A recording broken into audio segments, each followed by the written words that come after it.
അസ്സലാമു അലൈക്കും വറഹ്മത്തുള്ളാഹി വബറകാതുഹു. എല്ലാവർക്കും ഷിഫാഉൽ അംറാദിലേക്ക് സ്വാഗതം. എല്ലാവരും വോയിസ് പൂർണ്ണമായി കേൾക്കുക, സബ്സ്ക്രൈബ് ചെയ്യുക, എല്ലാവർക്കും എത്തിച്ചു കൊടുക്കുക. എല്ലാ അറിവും എല്ലാവർക്കും കിട്ടട്ടെ, എല്ലാവരും പഠിക്കട്ടെ, എല്ലാവരും ജീവിതത്തിൽ ഉപകരിക്കുന്ന രൂപത്തിലാക്കട്ടെ. ഇന്ന് ഞാൻ പറയുന്നത് പല ആളുകൾക്കും പല വിഷമങ്ങളും പല വിപത്തുകളും അതുപോലെ പിശാചിൻ്റെ ഷർറുകളും അതുപോലെ ഒരുപാട് പ്രശ്നങ്ങൾ അനുഭവിക്കുന്ന ഒരുപാട് ആളുകളുണ്ട്. എൻ്റെ ഓരോ വീഡിയോയിലും ഓരോരോ പ്രശ്നങ്ങൾക്കുള്ള മരുന്നുകളാണ് ഞാൻ പറഞ്ഞുകൊണ്ടിരിക്കുന്നത്.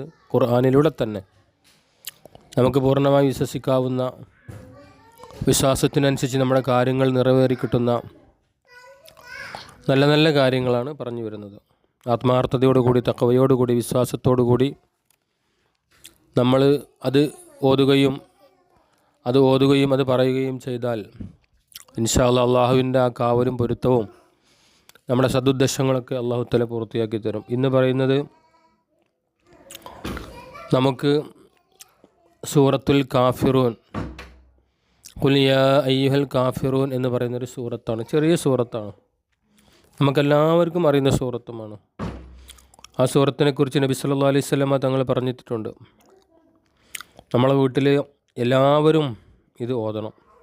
കുട്ടികളെ കൊണ്ട് നിർബന്ധമായും ഓതിപ്പിക്കണം.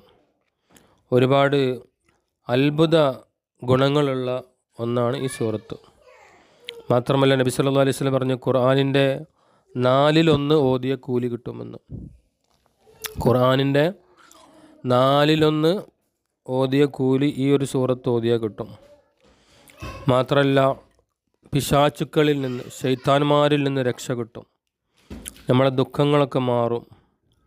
അതുപോലെ ഷിർക്ക്, വിശ്വാസക്കുറവുണ്ടല്ലോ, അള്ളാഹുവിലുള്ള വിശ്വാസക്കുറവ്, അത് ഷിർക്കിൽ നിന്ന് നമ്മൾ രക്ഷപ്പെടും. മാത്രമല്ല ഈ സൂറത്ത് ഓതുന്നത് ഇബ്ലീസിന് ഭയങ്കര വെറുപ്പാണ്. അപ്പോൾ ഇബ്ലീസ് ബാധിക്കില്ല, ഇബ്ലീസ് ഓടിക്കളയും. രാത്രിയിൽ നമ്മളെല്ലാവരും ഇത് ഓതണം, മക്കളെ കൊണ്ട് ഓതിക്കണം.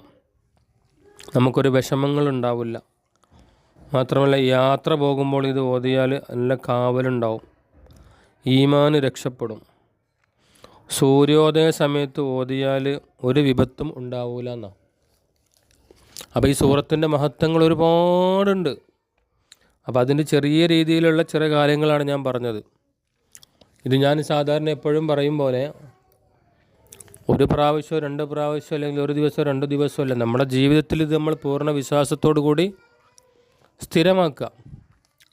ഒന്നുകിൽ രാവിലെ നമ്മൾ സ്ഥിരമാക്കുക, അല്ലെങ്കിൽ വൈകുന്നേരം, എല്ലാ സമയത്തും ഓതാൻ പറ്റുന്നെങ്കിൽ അങ്ങനെ, അല്ലെങ്കിൽ 5 വഖത്ത് നിസ്കാരങ്ങൾക്ക് ശേഷം, അങ്ങനെ അല്ലെങ്കിൽ രാവിലെയും വൈകുന്നേരവും, അതുമല്ലെങ്കിൽ രാത്രി ഉറങ്ങാൻ സമയത്ത്, അതുമല്ലെങ്കിൽ സുബഹിക്കൊക്കെ അത്താഴത്തിന് അതുപോലെ തഹജ്ജുദിനൊക്കെ നിസ്കരിക്കുന്ന ആളുകളാണെങ്കിൽ ആ സമയത്ത് നമുക്ക് അങ്ങനെയുള്ള എല്ലാ സമയത്തും ഓതി നമ്മൾ പ്രാർത്ഥിക്കണം, ദുആ ചെയ്യണം. എന്താണോ നമുക്ക് ആവശ്യം ആ ആവശ്യങ്ങൾ അല്ലാഹു തആല നിറവേറ്റിത്തരും. നമ്മളെ വിശ്വാസക്കുറവ് കൊണ്ടും നമ്മുടെ പ്രവൃത്തി മോശം കൊണ്ടും